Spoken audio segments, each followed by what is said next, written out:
ना इधर ना उधर, सीधे मुद्दे पर नजर। और क्या है आज की खबर, आप देखना शुरू कर चुके हैं न्यूज़ 18 पुनीत के साथ। मेरे वरिष्ठ सहयोगी अंकुर जी भी मौजूद हैं। और आज हम बात करने वाले हैं एक ऐसी खबर की जिससे हड़कंप मच गया है। जी हाँ, 6 महीने 16 दिन के बाद एक बार फिर से वही हुआ जो 6 महीने 16 दिन पहले हुआ था। मैं बात कर रहा हूँ 5 अक्टूबर 2024 की। ईरान में भूकंप आया था और उसकी तीव्रता उतनी ही थी जितनी इस बार है। जी हाँ, ईरान में भूकंप आया है और उसकी तीव्रता 4.7 बताई जा रही है। और वो ऐसी जगह पर आया है जहां परमाणु संयंत्र हैं। इसके बाद कई सारे सवालों को जन्म मिल रहा है कि आखिर ये हुआ क्या। क्या ये प्राकृतिक रूप से भूकंप जैसा आता है वो है या फिर कुछ और। इसी चीज़ को समझने की कोशिश करते हैं। सबसे पहले मैं ये समझना चाह रहा हूँ सर आपसे कि ईरान में परमाणु जो वहाँ संयंत्र है वहाँ पर भूकंप आने की खबर इतने मायने क्यों रख रही है। देखिए, ईरान से कोई भी खबर आए उसका अपने आप में एक नया वेटेज होता है पूरी जियोपॉलिटिक्स में। और ये जो खबरें आई कि 4.7 है, तो आप ये समझिए कि 4 से ऊपर जितने भी रिक्टर स्केल पे जितने भी भूकंप होते हैं उनको ये भी माना जाता है कि कहीं ना कहीं किसी कंट्री ने न्यूक्लियर टेस्ट किया है। क्यों पूरी दुनिया में जो भी आप पैटर्न देखेंगे न्यूक्लियर टेस्ट के बाद तो करीब करीब 4 के आसपास उनकी तीव्रता होती है। तो जैसे ही ये खबर आई कि ईरान में 4.7 का भूकंप का एक झटका महसूस किया गया है, तो पूरी दुनिया में जितने भी सोशल मीडिया पे जितने भी हैंडल्स हैं और काफ़ी लोग मॉनिटर भी करते हैं, रियल टाइम डेटा को भी देखते हैं, तो उन्होंने इस बात की तस्दीक की कि शायद ये ईरान ने कोई न्यूक्लियर टेस्ट किया है। लेकिन बाद में इस क्लेम को रिफ्यूट भी किया काफ़ी लोगों ने। उन्होंने कहा कि ऐसा नहीं है, जिस जगह पे भूकंप आया था वो पिछले साल भी वहाँ पे आ चुका है, ऐसा नहीं है, तो न्यूक्लियर टेस्ट वाली बात सही नहीं है। लेकिन भूकंप आए या ना आए, ईरान वो कर सकता है जो दुनिया को आश्चर्य में डाल सकता है। ईरान वो कर सकता है जो पूरे मिडिल ईस्ट के लिए टर्निंग पॉइंट साबित हो सकता है। और ईरान वो कर सकता है जिसके बाद सऊदी अरब से लेके इजराइल के नेताओं की और अमेरिका के नेताओं को रात को नींद ना आए। एक चीज़ और है, दरअसल ये भूकंप आया तो जाहिर सी बात है कि जहाँ पर न्यूक्लियर रिएक्टर्स या न्यूक्लियर पावर प्लांट्स हैं वहाँ पर टेस्टिंग नहीं होती। और ये जो जानकारी है, नातांज सेंट्रल ईरान के इस्फहान प्रांत में ये कुछ हुआ है। 3000 के आसपास वैज्ञानिक वहाँ काम करते हैं, ऐसी जानकारियाँ भी है। एक चीज़ हमको याद आ रही है कि ईरान अपने न्यूक्लियर प्रोग्राम को आगे जब बढ़ा रहा था तब इज़राइल जो है, इज़राइल की खुफिया एजेंसी जो है उसने काम किया और मोसाद ने एक ईरानी परमाणु वैज्ञानिक जो हैं उनको टारगेट किया। ऐसी खबरें, हालांकि ईरान क्लेम कभी नहीं करता है, लेकिन ऐसी खबरें हमेशा से रहती हैं। तो क्या ये यहाँ पर जो भूकंप आया है या फिर इसके पीछे कुछ और है? बहुत सारे सवाल हैं। देखिए, अब हम बात करते हैं, सोशल मीडिया पे ये खबर आई, फिर इसका खंडन भी हुआ, लेकिन कुछ लोगों के मन में अभी भी ये है कि शायद ये न्यूक्लियर टेस्ट हो। लेकिन अब हम बात करते हैं कि आगे क्या हो रहा है, इस पूरे पर्दे के पीछे क्या है। पर्दे के पीछे ये है कि 2015-16 में जो कैपेसिटी थी ईरान की न्यूक्लियर प्रोग्राम की, 2024 नवंबर की अगर हम बात करें जब ये अपडेट है, तो वहाँ तक वो काफ़ी दूर जा चुका है। यानी कि वो यूरेनियम इनरिचमेंट जो एक बेसिकली एक यूरेनियम संवर्धन बोलते हैं उस प्रक्रिया को, उसके काफ़ी करीब है। जो लेटेस्ट मीडिया रिपोर्ट्स हैं उनमें कहा जा सकता है कि नवंबर 2024 तक ईरान ने 274 केजी यूरेनियम का जो संवर्धन था वो कर चुका है और उसकी प्योरिटी भी करीब 60% है। यानी कि एक माना जाता है कि 60 से 80% के बीच में अगर आपने यूरेनियम को प्योर यूरेनियम मिल गया तो आप उससे न्यूक्लियर एटम बना सकते हैं। तो कुल मिला के यूरेनियम इनरिचमेंट का जो प्रोग्राम है ईरान का, वो उसके बेहद करीब है और इजराइल इस बात को जानता है। इजराइल जानता है कि अगर इनके हाथ में एक बार भी पूरा लास्ट स्टेज तक ये पहुंच गए तो उसके बाद पूरे मिडिल ईस्ट की तस्वीर बदल के रख देगा ईरान।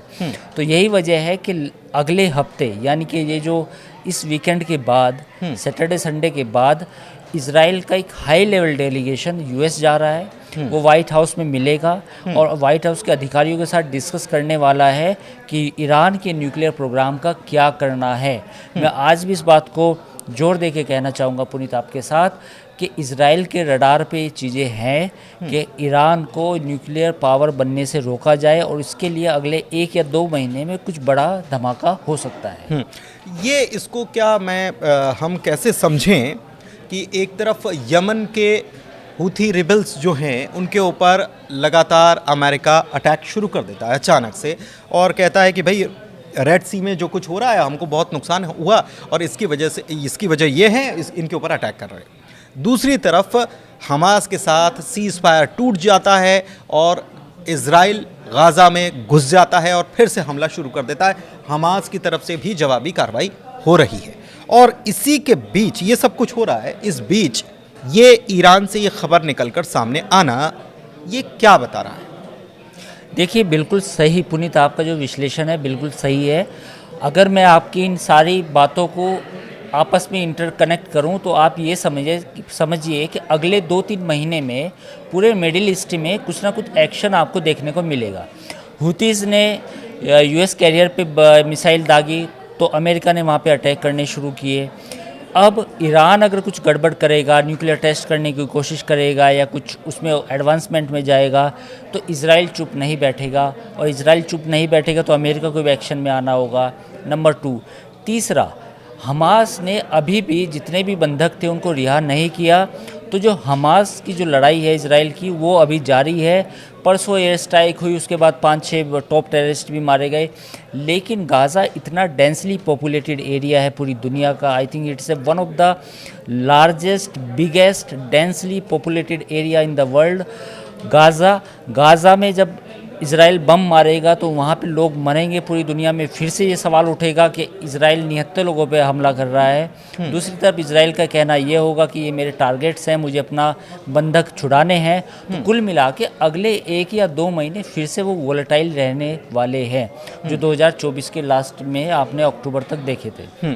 एक चीज़ और कि यूएस ने बीते दिनों ईरान के ऊपर प्रतिबंध खूब लगाए हैं और उसके ऊपर शिकंजा लगातार कसने की यूएस कोशिश कर रहा है। हालांकि इजराइल की तरफ से ये कहा गया कि आप हमको हमले की इजाज़त भी दीजिए और साथ ही साथ हमको हथियार भी दीजिए, लेकिन डोनाल्ड ट्रंप ये कोशिश कर रहे हैं कि दबाव बनाकर समझौता करा लिया जाए और न्यूक्लियर प्रोग्राम जो ईरान का है उसको कैसे भी करके बंद करा दिया जाए। और नेतन्याहू ये चाहते हैं कि हमको अटैक, क्योंकि हमको याद है कि ये पहले जब जिस तरीके से हमला हुआ था और ईरान ने मिसाइल दागी थी और उसके बाद इजराइल ने मिसाइल दागी थी, तो ये सब जब हुआ था तब ये इजराइल की तरफ से दावा किया गया था कि उनके न्यूक्लियर प्लांट्स जो हैं, उनके तेल के कुएं जो हैं, वो हमारे प्राइम टारगेट पर हैं। देखिए, ये मान के चलिए कि इजराइल ईरान पर हमला करेगा, ये बात आप लिख के ले लीजिए, क्योंकि ईरान मानने वाला नहीं है। जब हमास नहीं माना, जिसके हमास के पास तो कुछ पावर भी नहीं है, तो ईरान कैसे मान लेगा?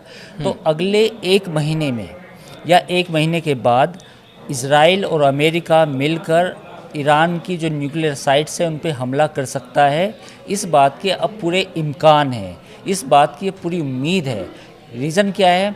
रीज़न ये है कि ईरान न्यूक्लियर प्रोग्राम, ट्रंप के आने के बाद ईरान न्यूक्लियर प्रोग्राम से पीछे हटेगा, इसके कोई सबूत, कोई डिप्लोमेटिक उनकी बातें कहीं से नहीं लगता। तो लास्ट ऑप्शन यही है कि इजराइल जो है अमेरिका के साथ मिलकर अटैक करेगा। बेसिकली 4 पावर प्लांट्स हैं, उनको ये बोला जाता है, बट एक्चुअली वो न्यूक्लियर रिएक्टर है। नतांज, जहाँ की आप बात कर रहे हैं आप, जहाँ पे अर्थक्वेक आया। दूसरा बुशेर है। तीसरा जो है एक और है, नाम भूल रहा हूँ मैं,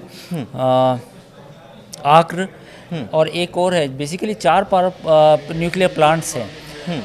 ये चारों न्यूक्लियर प्लांट की जो लोकेशन है, जो जियो लोकेशंस है, वो पहाड़ों के बीच में है, पहाड़ों के अंदर बनाए गए हैं। बिल्कुल रेगिस्तानी इलाका भी, और दूसरी बात ज़मीन के अंदर है। तो पिछली बार भी जब लास्ट ईयर जब इजराइल ने ईरान पे हमला किया था, तो ऐसा नहीं है, उन्होंने उन न्यूक्लियर रिएक्टर्स के कुछ हिस्सों को छुआ था। कुछ अटैक्स भी किया था, लेकिन पूरी तरह बर्बाद नहीं किया था। इजराइल ने ये मैसेज दिया था ईरान को कि देखो, आपके जितने भी न्यूक्लियर रिएक्टर्स हैं वो हमारी जद में हैं, हम कभी भी आपके ऊपर हमला कर सकते हैं, आपके न्यूक्लियर रिएक्टर को तबाह कर सकते हैं, बर्बाद कर सकते हैं, सुधर जाइए। लेकिन ट्रंप के आने के बाद ट्रंप एडमिनिस्ट्रेशन और ईरान के बीच में कुछ मामला सुलझे, अब इस बात की उम्मीद बिल्कुल नहीं है, क्योंकि जिस तरह के बयान खमैनी के आते हैं ट्विटर पे, आप देखो खमैनी ऐसे लगता है कि जैसे, मतलब मुझे हंसी आती है अगर मैं खुद को as a student international relation का एज ए स्टूडेंट भी देखूं, तो खमैनी हर दिन ऐसी मजाकिया जो वो ट्वीट पे पोस्ट करते हैं एक्स पे, वो इतने मजाकिया होते हैं कि बार बार ये बोलना कि हम तहस नहस कर देंगे, हम हमला कर देंगे, हम ये कर देंगे, इजराइल ये है, जियानिस्ट है, अमेरिका ये है, फलानी दुनिया ये है, फलानी दुनिया ये है। मतलब उनको बेसिकली उस हैंडल को अगर आप देख लें खमैनी के, वो आपको खुद ही अंदाज़ा लगेगा कि इनका जो बुद्धि का लेवल है, जो इनकी इंटेलिजेंस का लेवल है, वो क्या है। तो मुझे लगता है कि the war between Israel and Iran is imminent. लेकिन एक डील हुई थी अमेरिका और ईरान के बीच में, और उसको रद्द करने का काम ट्रंप ने किया था और कहा था कि ये वेस्ट है। ट्रंप वापस वो डील करना चाहते हैं, लेकिन हम नहीं कहते हैं कि उन लोगों के साथ हम डील नहीं करेंगे जो हमको ब्लैकमेल करने का काम करते हैं। तो ये मैसेज भी क्लियर है कि हम अपने जो काम कर रहे हैं वो करते रहेंगे। ऐसा मैं यही तो एनालिसिस कर रहा हूँ। ट्रंप ने हमास को भी कहा कि आप हथियार छोड़ दें। ट्रंप ने ईरान को भी कहा कि आप बातचीत करें और ये अपना प्रोग्राम बंद करें और वापस जो है अपने टेबल पे आएँ। लेकिन मैं वही तो बात आपसे कह रहा हूँ कि हमास राजी नहीं हुआ, जिसके पास कोई हथियार भी नहीं है, तो ईरान कैसे राजी हो जाएगा। तो ईरान के साथ जो लास्ट ऑप्शन बचेगा यूएस के पास, इजराइल के पास, वो हमला होगा। तो मुझे लगता है कि अगले 2-3 महीने पूरे मिडिल ईस्ट रीजन के लिए काफ़ी तनाव भरे हो सकते हैं। लेकिन आप बता रहे हैं कि यूरेनियम तो भरपूर मात्रा में इकट्ठा कर लिया है। लेकिन जो रिपोर्ट्स हैं, मैं मीडिया रिपोर्ट्स, खबरें भी, हाँ ये खबरें भी आ रही हैं कि डेवलप कर लिया है। मैं यही बता रहा हूँ। बेसिकली जब भी हम एटॉमिक बम बनाते हैं तो उसके लिए यूरेनियम को इनरिचमेंट किया जाता है। तो जो यूरेनियम का इनरिचमेंट होता है वो बड़ी बड़ी रिएक्टर्स के अंदर जो मशीनें होती हैं, इसको परिष्कृत कह सकते हैं, बिल्कुल साफ। तो 60% जो अभी जो लेटेस्ट रिपोर्ट है उसके हिसाब से 274 kg उन्होंने किया है। 274 kg में 60% प्योरिटी है। उस प्योरिटी को थोड़ा सा और बढ़ाना है, 80-90% के लेवल तक लेके जाना है एज पर एक्सपर्ट। तो एक्सपर्ट का कहना ये है अगर 90% तक ये लेके गए तो फिर डेवलप कर पाएंगे, तो फिर उसको एटम बम में यूज़ करना आसान होगा। तो अब जब इतनी कैपेबिलिटी आ गई है तो मुझे लगता है कि इजराइल को अब देखना चाहिए, अमेरिका को भी देखना चाहिए कि अगर ईरान के पास बम आया, न्यूक्लियर बम आया, तो फिर पूरी दुनिया में क्या होगा। एक चीज़ और बिल्कुल साफ मेरा ये सवाल है कि ये भूकंप जो आया यहाँ पर, इस इलाके में भूकंप क्या ऐसा हो सकता है, क्योंकि लोगों के मन में कई तरीके के सवाल हैं। क्या ये हमला करके वहाँ पर कुछ ऐसा कर दिया गया जिसकी वजह से इतना ज़ोरदार धमाका हुआ कि भूकंप आया, या फिर वहाँ कुछ ऐसी तैयारी चल रही थी और उसमें कुछ गड़बड़ी हो गई जिसकी वजह से भूकंप आया, या टेस्ट हुआ? देखिए, कुछ भी हो सकता है। या प्राकृतिक आपदा? नहीं, ये कुछ भी हो सकता है। ये प्राकृतिक आपदा भी हो सकती है, ये न्यूक्लियर टेस्ट भी हो सकता है, ये हो सकता है कि न्यूक्लियर टेस्ट फेल हुआ हो, कुछ भी हो सकता है। क्योंकि देखिए, ईरान में मीडिया कोई प्राइवेट मीडिया नहीं है, सरकारी मीडिया है। ईरान में हर चीज़ क्लोज्ड है, कोई वीडियोस नहीं आते हैं वहाँ पे। लोगों की हालत कैसी है, जीवन कैसा है, पानी है नहीं है, रोटी है नहीं है, इसका कोई हिसाब किसी के पास नहीं है। डेमोक्रेसी के नाम पे केवल इलेक्शन होते हैं, लेकिन वो डेमोक्रेसी नहीं है। तो कुल मिला के किसी के पास जानकारी नहीं है, लेकिन ये अंदाजे लगाते हैं सब लोग कि न्यूक्लियर पावर की बनने की कोशिश रखता है ईरान, ख्वाहिश रखता है ईरान। तो और जहाँ पे ये धमाके हुए वो पूरा रिएक्टर वाला इलाका है, तो कुछ भी हो सकता है। ये कयास लगाए जा रहे हैं, हालांकि हम इसकी पुष्टि नहीं करते, लेकिन होने को कुछ भी हो सकता है। इस बात की संभावना से भी इनकार नहीं किया जा सकता। ठीक है, होने को कुछ भी हो सकता है। और कुछ रिपोर्ट्स जो हैं वो यही बता रही हैं कि ये एक नेचुरल फिनोमिना है या प्राकृतिक रूप से यहाँ पर भूकंप के झटके महसूस किए गए हैं। हालांकि और रिपोर्ट्स आनी बाकी हैं, इस पर हमारी नज़र लगातार बनी हुई है। फिलहाल इस वीडियो में इतना ही। आपको हमारी ये चर्चा कैसी लगी, कमेंट के ज़रिए आप ज़रूर बताइए। चैनल को हमारे सब्सक्राइब कीजिए, वीडियो को लाइक कीजिए, शेयर कीजिए। बहुत बहुत धन्यवाद।